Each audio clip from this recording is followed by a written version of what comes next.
जय हिंद।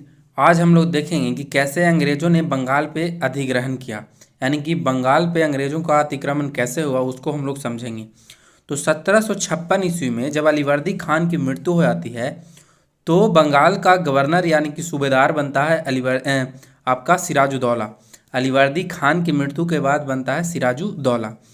तो अंग्रेजों और बंगाल के नवाब के बीच जो लड़ाई का मुख्य केंद्र रहता है वह 1717 ईस्वी में मुगल गवर्नर जो आपका फर्रुखसियर होता है वह एक फरमान जारी करता है, वही इन दोनों के बीच टकराव का कारण बनता है।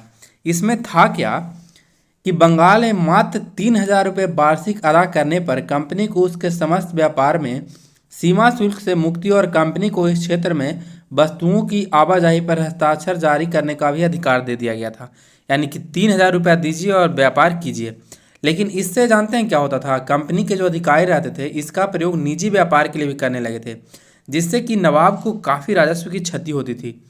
सिराजुद्दौला जो था इस चीज़ को बर्दाश्त नहीं कर पाया और सिराजुद्दौला ने कलकत्ता में जो उनका फोर्ट विलियम था उस पर आक्रमण कर दिया। और आक्रमण ऐसा किया कि अंग्रेज़ों को वहाँ से भागने पे विवश कर दिया और अंग्रेज वहाँ से भाग करके फुल्टा द्वीप पे शरण लिए। फुल्टा जो द्वीप था वहाँ पे शरण लिया, ठीक है।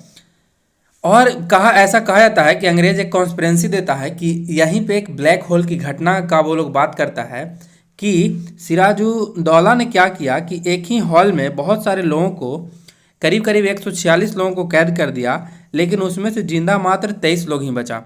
इसका घटना का जिक्र होता है 20 जून 1756 ईस्वी को। तो कभी भी आपको क्वेश्चन आए कि ब्लैक होल की घटना किससे संबंधित है तो सिराजुद्दौला से है। कब हुआ था तो 20 जून 1756 ईस्वी को हुआ था। इसके बाद नवाब सिराजुद्दौला ने मानिकचंद को कलकत्ता का प्रभारी बनाया और इसका नाम बदल करके अलीनगर रख दिया।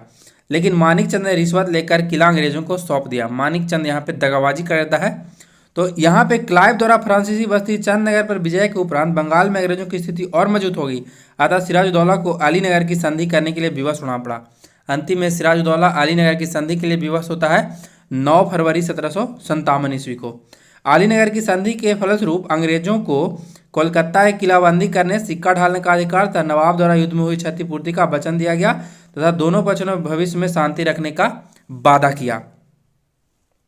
कालांतर में जब सिराजुद्दौला कमजोर पड़ा तो अंग्रेजों ने बंगाल की गद्दी पर ऐसे नवाब को बैठाने का निश्चय किया जो कि उनका पिट्ठू हो, और इसी के लिए उन्होंने प्लासी के युद्ध का षड्यंत्र रचा। धन्यवाद।